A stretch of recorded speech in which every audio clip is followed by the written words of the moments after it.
Хотите окунуться в яркие краски дикой природы? Подружиться с туканом? Погладить малыша Гиббона? Спешите! Выставка «Мир обезьян и попугаев» в Национальном музее. Здравствуйте! Вы смотрите новости на канале «Новый век». В ближайшее время с вами Анастасия Маслова. Сегодня в выпуске. Смертельная встречная. 3 человека погибли в ДТП на улице Калинина. Отвлекся на секунду и остался без телефона. Полицейские говорят об увеличении числа краж мобильников. На неделю раньше обычного охотники готовятся к открытию весеннего сезона. О новостях подробнее. 3 человека погибли в ДТП, которое произошло накануне вечером на улице Калинина. В региональном министерстве внутренних дел рассказали подробности трагедии. Как выяснила следственно-оперативная группа, которая прибыла на место происшествия, водитель автомобиля ВАЗ-2107 выехал на полосу встречного движения и столкнулся с Honda Accord. В результате дорожно-транспортного происшествия 3 граждан, находившихся в автомашине марки ВАЗ, скончались от полученных телесных повреждений.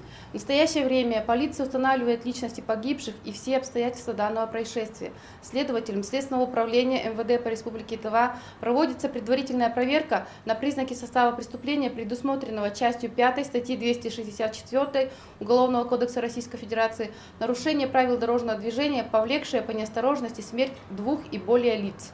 В Кызыле участились случаи карманных краж и хищений из ручной клади. Об этом вновь твердят полицейские. По их словам, чаще всего злоумышленники присваивают себе чужие сотовые телефоны и кошельки. Только с начала этого года в Кызыле зарегистрированы десятки случаев. О том, в каких местах чаще всего совершают кражи и как себя обезопасить от таких случаев, расскажет Чинчик Ашпыкол. Торговые центры, учреждения здравоохранения, остановки, рынки и другие места массового скопления людей. Там чаще всего и промышляют злоумышленники. Перемещаясь, к примеру, по торговым рядам, карманники внимательно наблюдают за покупателями, примечают, кто куда и что положил и будет ли им удобно совершить кражу. Предметом карманных краж в большинстве случаев являются сотовые телефоны, кошельки и банковские карты, которые находятся в карманах верхней одежды либо в наружных карманах сумок, пакетов и прочих ручных предметов. Ежесуточно УВД города Кызыла регистрируется более 10 заявлений и сообщений о кражах сотовых телефонов, а также вообще карманных краж на территории города Кызыла. По сравнению с прошлым годом у нас краж почти в 2 раза именно данного вида. Хотелось бы обратиться к жителям и гостям города Кызыла в том, чтобы они не покупали сотовые телефоны с рук, брали их именно в торговых сетях, в официальных, потому что чаще всего телефоны с рук находятся у нас в розыске. Ворованные сотовые телефоны злоумышленники, как правило, беспрепятственно сбывают за меньшую стоимость случайно прохожим в сервисные центры или в ломбарды.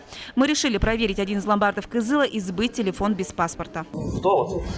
Вы телефоны принимаете? Принимаем. А без документов? У вас есть свои документы? Вы будете пропуск? Пропуск будете? Нет. Какие документы у вас есть свои? Паспорт, права? Ну, я могу сбегать домой. За сколько принимаете? Какой телефон? 700 рублей. А на запчасти принимаете? Нет, запчасти не принимаю. В этом ломбарде принять наш мобильный телефон без документов, удостоверяющих личность, отказались. Однако полицейские чаще всего находят похищенные телефоны именно в частных точках. Идет у нас просто скупка частным лицам в ломбарды. Чаще всего изымаем, и большую часть частных лиц. При каждом заявлении отрабатываем мы и ломбарды, и точки по ремонту. Если выявляем, чаще всего они уходят от ответственности, потому что никаких либо документов не требуется для сдачи данных телефонов именно в ломбард. Поэтому они-то уходят от ответственности. Страдает простой гражданин, который приобрел этот телефон с рук. Также в последнее время участились случаи краж чужого имущества на остановках и в общественном транспорте. В момент посадки в маршрутки или автобусы карманники, как правило, специально создают давку. В последнее время в общественном транспорте участились случаи краж чужого имущества из карманов одежды и сумок, а именно мобильных телефонов, кошельков, документов. Поэтому всегда обращайте внимание на подозрительных лиц, которые находятся возле вас. Не оставляйте без присмотра свое имущество. Будьте бдительны и аккуратны, когда садитесь в общественный транспорт, особенно перегруженный пассажирами в часы пик, где зачастую бывает толкучка, а значит и у преступников имеется возможность в суматохе совершить хищение. Также хотелось бы обратиться к гражданам, которые, видя, что совершается преступление, не молча наблюдали, а поднимали шум. Таким образом, шанс, что преступник будет задержан и привлечен к ответственности, в разы увеличивается. При движении в транспорте ценные вещи и денежные средства лучше убирать во внутренние карманы верхней одежды. Дамские сумки желательно держать перед собой. Не стоит пользоваться в салоне автобусов мобильными телефонами и доставать крупные суммы денег, так как это может привлечь внимание злоумышленников. Как обезопасить себя от карманных краж? Иметь при себе куртку с застежками. Потом следить за своими вещами. А что по сотовому телефону? По сотовому телефон всегда держать у себя в руках или в сумке. Наверное, постоянно карман, чтобы в зачёшках было. А сотовые телефоны? Сотовые телефоны. Не знаю, безопасность какую-нибудь установить. Ну какую? Вы, например, какую соблюдаете безопасность? Ну, пароль ставлю телефон. Сумочку я не ложу, в общем-то, потому что мне один раз нагрели и не беру с собой. Постоянно кладем телефоны во внутренние карманы, либо в сумку, и все. Оказалось, большинство опрошенных нами детей не знают, как обезопасить себя от карманников. Что ты делаешь, чтобы у тебя не украли телефон? Не знаю. Не знаю. Что ты делаешь? Ну, всегда я проверю свой телефон и смотрю карманы.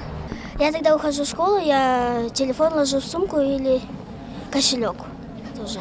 Как нам рассказали, в полиции совершают хищения молодые люди от 16 до 25 лет. Чаще всего жертвами злоумышленников становятся женщины и дети. Согласно Уголовного кодекса Российской Федерации, кража чужого имущества подпадается под статью 158 Уголовного кодекса. Наказание грозит от 3 до 8 лет лишения свободы. В случае, если вы стали жертвой нападения вора-карманника, сообщите об этом по телефонам 93602, 93601 или обращайтесь в УВД города Кызыла. Чинчик Ашпукол, Буян Наюн, Илья Сапун, телекомпания «Новый век». Охотники Тувы расчехлили ружья. По новым утвержденным параметрам охота на пернатую дичь в весенний период будет осуществляться не с последней субботы апреля, а с 3, то есть на неделю раньше. 10 апреля на территории Тувы откроется очередной сезон весенней охоты на пернатую дичь и бурого медведя. Подробности далее. В Госкомохотнадзоре республики с самого утра образовалась очередь из заядлых охотников. В этом году весенний сезон охоты начнется на неделю раньше обычного. В связи с чем любители охоты на пернатую дичь, в частности на глухаря, практически готовы к очередному сезону, только осталось получить разрешение. По словам специалистов Госкомохотнадзора республики, добыча животных осуществляется по разрешению с уплатой налоговых сборов и госпошлины. Охота будет начинаться с 15 апреля по 24 апреля. В течение 10 дней. Чтобы получить разрешение на охоту на птиц. Охота уже давно перестала быть необходимостью и превратилась скорее в хобби. Валерий Николаевич охотится уже 46-й год. Для него это скорее образ жизни, где он может отдохнуть на природе. Как любитель, как, наверное, привык с детства. Раньше как выжить было. Пушнину сдавали же мы все. Промхозы были же у нас. Байгатский был. Я там много лет сдавал. За все 46 лет охотник повидал много чего, но самый опасный медведь, который подходил очень близко. И, конечно, за такое время каждый будет знать, когда и на кого охотиться. По словам Валерия Николаевича, заядлые охотники знают, что на глухаря идти нужно в 4 утра. Когда поет, голову подымет, красиво, все, и не слышит. Перепонки перекрываются. Поет. Только перестал петь, все, он исключительно слышит. Есть обратная сторона медали. В республике достаточное количество браконьеров. Охота без охотничьего билета, разрешение на добычу, а также за пределами указанных в разрешении мест. Как свидетельствует рейдовые мероприятия госинспекторов охотничьего надзора, остаются наиболее распространенными нарушениями природоохранного законодательства. Так, перед открытием весеннего сезона охоты не стоит пренебрегать простыми правилами и бережно относиться к природе. Анастасия Маслова, Чинчи Сабуга, Буян Наюн, телекомпания «Новый век». Спорткомплекс Субидея закрылся на реконструкцию. Самый большой спортивный комплекс Тувы приостановил работу на несколько месяцев. Реконструкцию здания планируют завершить осенью. Батуты и игровые залы продолжат работу в других местах. Пока известна лишь новая локация тренажерного зала. Администрация спорткомплекса сообщает, что занятия на тренажерах возобновились в спортзале «Автомобилист». Субидей на протяжении 9 лет принимает гостей и жителей Тувы. В нем проводились тысячи различных мероприятий республиканского, всероссийского, международного уровня. Прожиточный минимум в России уменьшился на 2%, сообщает Национальная служба новостей. Отмечается, что для трудоспособного населения эта цифра теперь составляет 10 466 рублей. Для пенсионеров – 8 тысяч рублей, а для детей – 9 434 рубля. Российский вице-премьер Ольга Голодец ранее заявила, что около 5 миллионов человек в стране получают зарплату ниже прожиточного минимума. И о курсах валют. Доллары и евро вновь немного выросли. Так, американская валюта стоит 56 рублей 56 копеек, а европейская – 60 рублей 24 копейки. Сделаем небольшой перерыв на рекламу, не переключайтесь.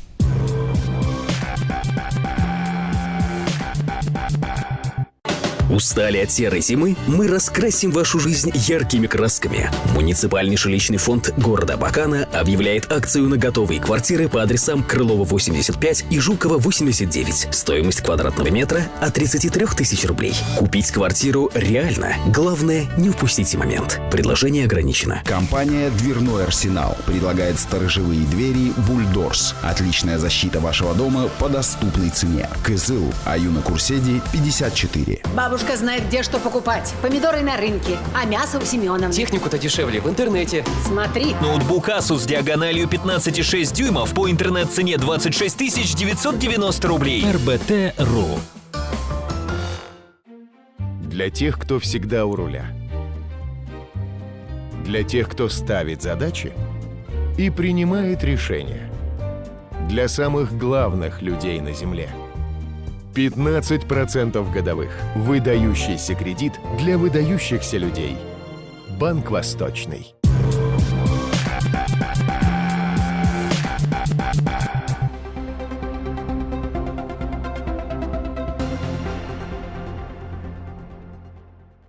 Невыплата потребительских кредитов, оплата за газ, свет, воду и тепло – безусловно, одна из распространенных проблем во многих регионах, в том числе и в Туве. О том, как борется с должниками, нам расскажет руководитель регионального управления службы судебных приставов Амак Дастай. Амак Степанович, здравствуйте. Здравствуйте, уважаемые телезрители. Сколько на сегодня производств находится на исполнении, где взыскателем выступает Кызылская ТЭЦ?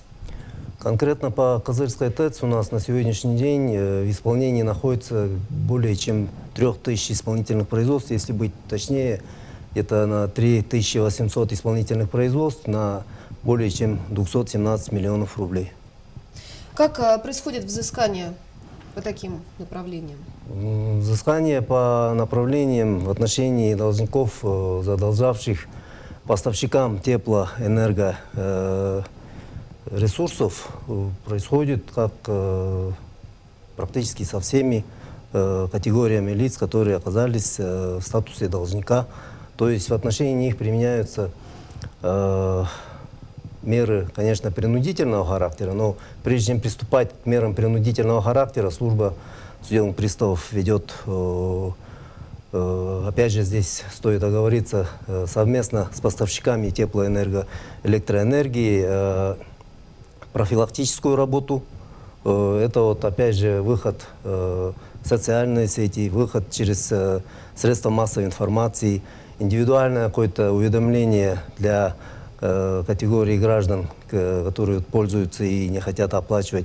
То есть предупреждение, да? Да, в виде предупреждений, профилактической работы, в том числе и работниками нашего управления проводится определенная работа в части взаимодействия с организациями, с юридическими лицами, то есть в части того, чтобы элементарно известить работников той или иной организации, как пользоваться теми услугами, которые вот предоставляются и службой, и ресурсоснабжающими организациями на их официальных сайтах и через портал госуслуг. Также далее уже при неимении дальнейших каких-то действий со стороны должников, будем уже говорить, да, подается на принудительное исполнение исполнительные документы, по которым начинает работать служба судебных приставов. Ну вот как быть с злостными неплательщиками? Вот вы можете наложить арест на имущество? Мерами принуждения в этой части, конечно, можем. Можем в той части, где определено суммой исполнительного документа, категорией, такие как, например, наложение ареста не только на имущество, но и в первую очередь на денежные средства, далее уже на какие-то имущественные права. Если имущество находится у должника, далее уже у третьих лиц можем наложить арест на то имущество вплоть до изъятия и обращения в пользу истцов, то есть для полного и фактического окончания исполнительного производства. А какие еще меры предпринимаете? Ну, к примеру, может ли ваш сотрудник лишить должника водительского удостоверения временно?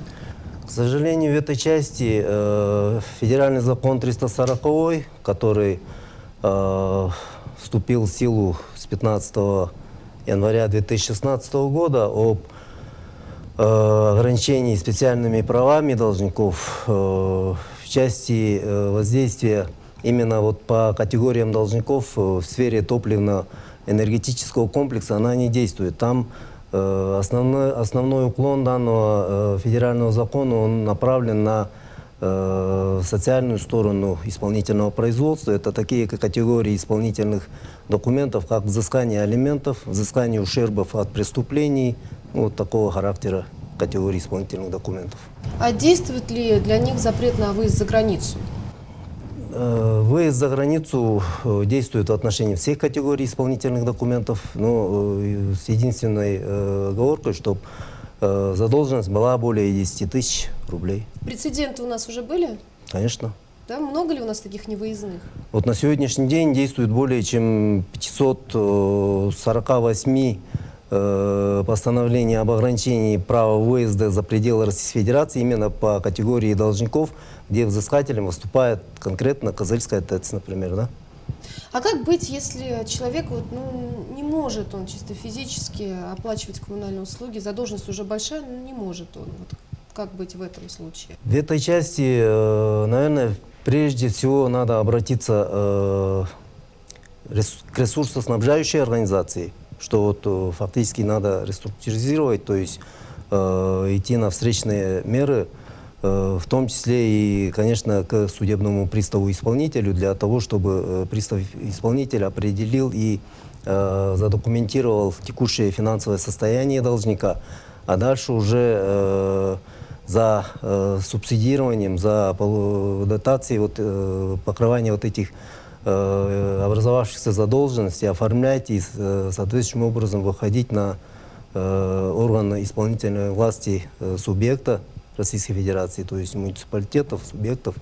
И в этом отношении они уже принимают решения, и в этом отношении работа проводится в довольно широком масштабе, и очень хорошо это все образовывающиеся задолженности гасятся. То есть, А скажите, а можно ли на вашем сайте в банке исполнительных производств узнать, есть ли задолженность у тебя по коммунальным платежам? У нас на сайте через банк данных исполнительных производств можно узнать о всех категориях исполнительных производств, если судебными приставами-исполнителями принимается решение. Да, и практически возможность узнать не только в части нашего региона, имеются ли в наличии возбужденные исполнительное производство, но и по территории всей Российской Федерации. А как вы считаете, вот такие меры, которые вы применяете к должникам, они как-то действуют, положительную динамику какую-то дают, и удается ли таким образом дисциплинировать жителей? Дисциплинировать какой-то части удается. Это вот опять же тот факт, что человек, однажды встретившись с такими мерами воздействия, как ограничение права выезда, например, да, или закрытие расчетного счета элементарно. Ну, человек старается в основной своей массе жителей нашей республики стараются повторно не попадаться. То есть, если даже и где-то что-то случается, они уже более дисциплинированно реагируют и уже знают, куда обращаться и каким образом улаживать вот эти вот возникающие отношения. Конечно, есть та категория, с которой очень сложно работать в этом отношении. То есть обязательно приходится применять меры принудительного исполнения вплоть до каких-то кардинальных мероприятий, да? Будем надеяться, что это будет как можно реже встречаться. Будем надеяться, что из часа в час, из месяца в месяц, из года в год наши потребители будут дисциплинироваться в части не только от познаний того, что им надлежит делать, но и в части того, чтобы элементарная юридическая грамотность, да, взаимоотношений с властями и в том числе и с энергоснабжающими организациями и со службой судебных приставов. Спасибо. А я напомню, сегодня у нас в гостях был руководитель регионального управления службы судебных приставов Амак Достай.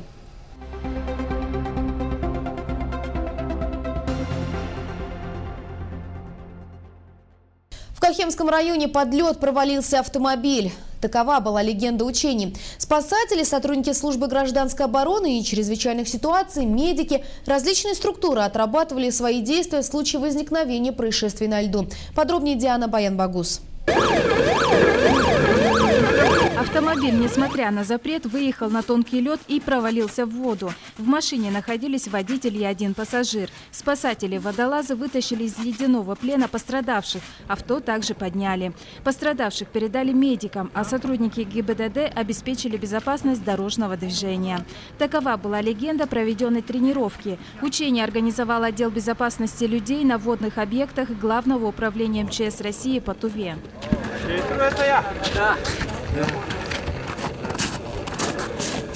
В отработках спасательных действий приняли участие водолазы Тувинского поисково-спасательного отряда МЧС России, сотрудники поисково-спасательной службы ГОЭЧС Республики. Для разведки обстановки чрезвычайной ситуации была задействована ведомственная беспилотная авиация.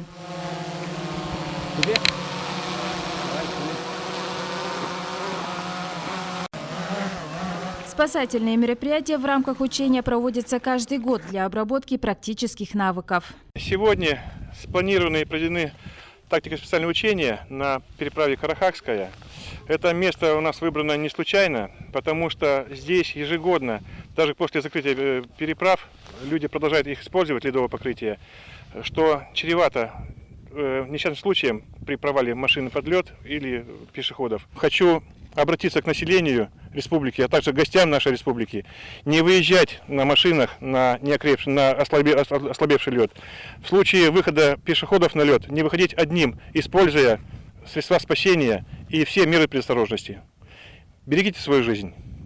Главное управление МЧС России по республике Тува предупреждает жителей региона не игнорировать предупреждающие и запрещающие знаки на переправах. В районах установленных знаков несут дежурство сотрудники ГИБДД и административные комиссии муниципальных образований. За нарушение требований запрещающих знаков, а также их повреждение и уничтожение грозит административная и уголовная ответственность. Но прежде всего переход по тонкому льду может стать последним для нарушителя.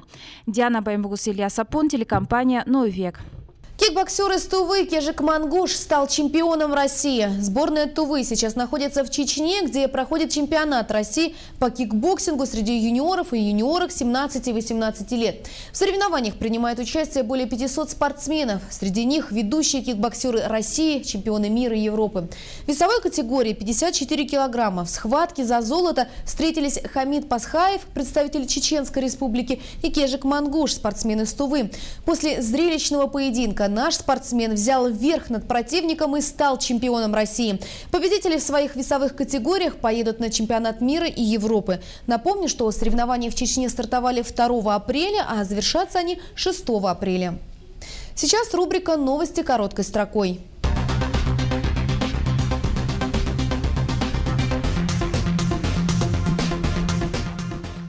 Роспотребнадзор Тувы обращается к населению с просьбой соблюдать осторожность при использовании воды на территориях подтопления. В ведомстве напоминают, что в период паводка возникает угроза распространения инфекционных и массовых неинфекционных заболеваний в случае употребления воды из трубчатых и шахтовых колодцев, артезианских скважин, расположенных на подтопленных территориях. Для недопущения подобных случаев рекомендуется использовать для питья бутилированную воду и соблюдать правила личной гигиены. Соединения и войска части Центрального военного округа, дислоцированные на Урале, в Сибири, Поволжье, а также на территории Киргизии и Таджикистана, приведены в высшую степень боевой готовности. В войсках началась контрольная проверка за зимний период обучения. Занятия продлятся до середины апреля, сообщает пресс-служба ЦВО. Войска совершат марш на полигоны, где примут участие в тактико-огневых занятиях. Военнослужащим предстоит на практике отработать все виды боевых действий во время тактических учений. Минздрав Тувы озвучил данные о продолжительности жизни населения в 2016 году, который составил 64 года. По данным Росстата, с 2005 года в Туве средняя продолжительность жизни выросла на 8,5 лет. Отмечается, что ранее продолжительность жизни в республике составляла 55 лет. Напомню, что в России средняя продолжительность жизни 72 года. ТВ-Энерго уведомляет о временном ограничении подачи электричества ввиду запланированного текущего ремонта оборудования. 12 апреля с 2 до 5 дня без электричества останутся поселки Эрбек и Сукпак. 13 апреля с часу до 5 микрорайоны города Кызыла, Промзона, ИТК-2, ООО «Восток», наркология, психиатрическая больница, ООО «Айна». По всем вопросам электроснабжения для потребителей работает телефон горячей линии. Тува присоединится к всероссийской акции «Библионочь». В Кызыле акция пройдет 21 апреля с 6 до 10 вечера в библиотеке имени Александра Пушкина. Ночь библиотеки будет посвящен Году экологии в России, Году молодежных инициатив в республике. Ежегодное всероссийское мероприятие проводится в поддержку чтения. И о погоде. Завтра в Кызыле ожидается переменная облачность. Температура воздуха в ночное время -4 +1, а днем ожидается +6 +11. Ветер 2,7 метров в секунду. Возможно его усиление. Атмосферное давление 706 миллиметров ртутного столба.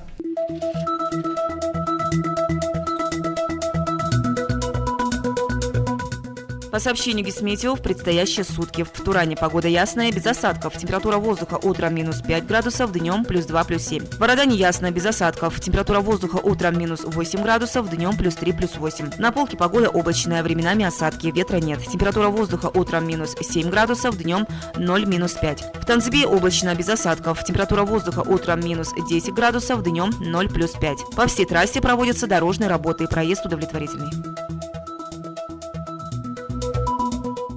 Это все новости к этому часу. Выпуск также можете посмотреть на YouTube-канале Тувинской единой службы информации. Всего вам доброго. До свидания.